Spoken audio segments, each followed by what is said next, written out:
Buenos dias from Greenway Parks. This is the Rorschach Argentina update from the 31st of December 2025. A quick summary of what's going down in Argentina. To kick things off this week, President Milei has secured a major legislative victory. On Friday the 26th, the Senate passed the 2026 budget bill with 46 votes in favor. This is a historic moment for the current administration, as it is the first proper budget Congress has approved since Milei took office. The plan projects a 5% increase in the money supply and an annual inflation rate of about 10% for the coming year. However, as we anticipated in our last episode, lawmakers completely rejected Chapter 11, a controversial section aimed at repealing emergency laws that guarantee funding for public universities and people with disabilities. Milei had previously vetoed these funding boosts, but Congress overrode him. To maintain his zero-deficit goal without this chapter, the president warned he will now have to reallocate funds and make deeper cuts in other state areas. Along with the budget, the Senate also approved the Fiscal Innocence Law.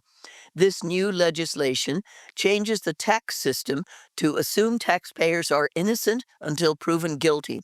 This law officially raises the threshold for tax evasion investigations. Previously, you could be investigated for spending as low as $1,000 if the source was not clear. Now, that limit is 100 million pesos, or about $68,000. The government hopes this encourages people to use their mattress dollars, savings kept outside the banks, without fear of immediate prosecution. Speaking of dollars and debt, Luis Caputo, the economy minister, announced a shift in how the country handles its debt. He stated that Argentina will try not to issue any new debt under New York law this January. For decades, Argentina has issued bonds under foreign law, specifically in New York, to make them more attractive to global investors who did not trust local courts. However, this led to massive legal battles with vulture funds and even the seizure of an Argentine Navy ship in Ghana back in 2012. Caputo now wants to phase out this dependence on Wall Street and encourage a local credit market where Argentines fund the country themselves. While the government works on the national balance sheet, your personal budget will likely face some pressure in January. A new wave of price hikes is set to hit. Rents for those under older contracts will see an annual update of over 36%. Additionally, prepaid health plans are rising by nearly 3%, and you can expect higher bills for fuel, electricity, and water as the government continues to adjust utility rates and subsidies. Public transport is also getting more expensive, with bus and subway fares in Buenos Aires rising by 4.5% in January. Meanwhile, in the energy sector, 2025 has ended as a record-breaking year. The Vaca Muerta shale fields in Patagonia pushed oil production to an all-time high of over 800,000 barrels per day in November. This record was possible because of massive efficiency gains, as crews increased well connections by 30% this year. Strategic pipeline expansions also finally solved the bottlenecks that had been trapping oil in the ground for years. This created a massive energy trade surplus of nearly $7 billion. For the first time in years, energy, not agriculture, is the primary driver of Argentina's trade surplus. Since we mentioned trade, the Port of Buenos Aires is overhauling its tariff structure. Starting the 1st of January, the government is removing a tax benefit that previously gave a 100% discount on certain port fees. The administration argues that the port must be financially sustainable under its new private management model. Local business leaders, however, are concerned that this will significantly increase the cost of moving goods in and out of the country. In the aviation sector, Chile's LATAM Airlines has been granted a full license to operate domestic flights in Argentina again. The airline's Argentine subsidiary folded in 2020, cutting 1,700 jobs. At the time, LATAM blamed the business climate during the pandemic and a lack of support from local industry actors. Now, under the new Open Skies policy, they can return without needing a local branch, though they haven't set a date for their first flight yet. Shifting to some controversy in the sports world, the Argentine Football Association, or AFA, is facing a financial issue. An investigation by La Nación news outlet says that $42 million of AFA income was moved to shell companies in Florida. While Chiqui Tapia, the AFA president, isn't named in the banking records, the wife of the association's treasurer is reportedly a recipient of some of those funds. This comes as the association is already under investigation for alleged money laundering. We've got more about football as fans have a date to save. The Finalissima between Argentina and Spain is now confirmed for the 27th of March. The match will take place at the Lusail Stadium in Qatar.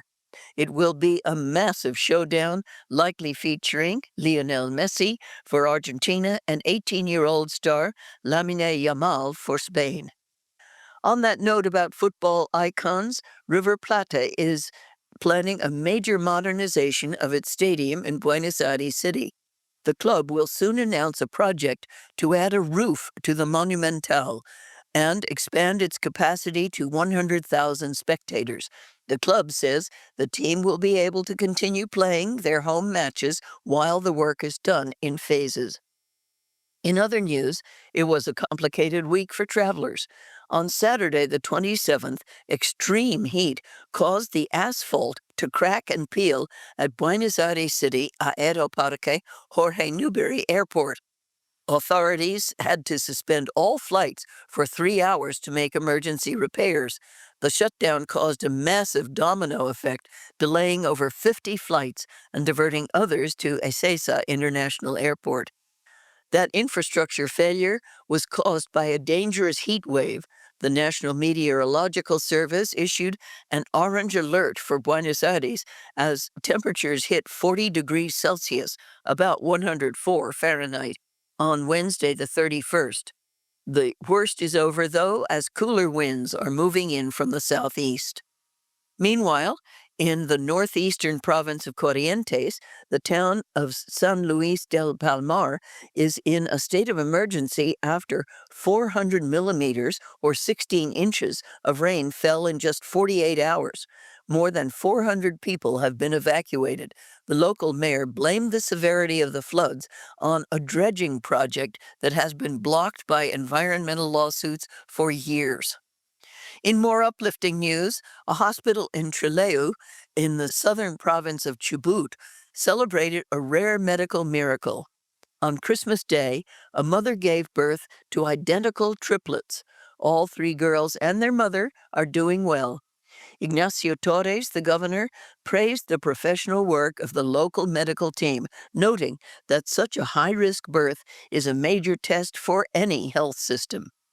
Meanwhile, toy sales were down nearly 7% this year compared to 2024. Industry reports suggest that families were more cautious with their spending and generally preferred locally made toys over expensive imports. Neighborhood toy stores saw an average spend of about $13 per gift. Retailers are now looking toward Three Kings Day on the 6th of January to make up some ground. And to close this edition, we have a special recommendation. If you too have fallen into the pistachio craze, we recommend reading an essay titled "The Pistachio Boom in Argentina Clashes with the Water Crisis" over at Dialogue Earth's website. This piece, written in English by Jorgelina Iba, examines how this green gold is growing in the arid western province of San Juan, even as the region faces a decade of drought. Check the article with the link in the show notes. And that's it for this week. Thank you for joining us. Before we head out, we just want to wish you an awesome 2026. Thanks so much for listening, sharing the show, and being part of the Rorschach community. Nos vemos la próxima semana.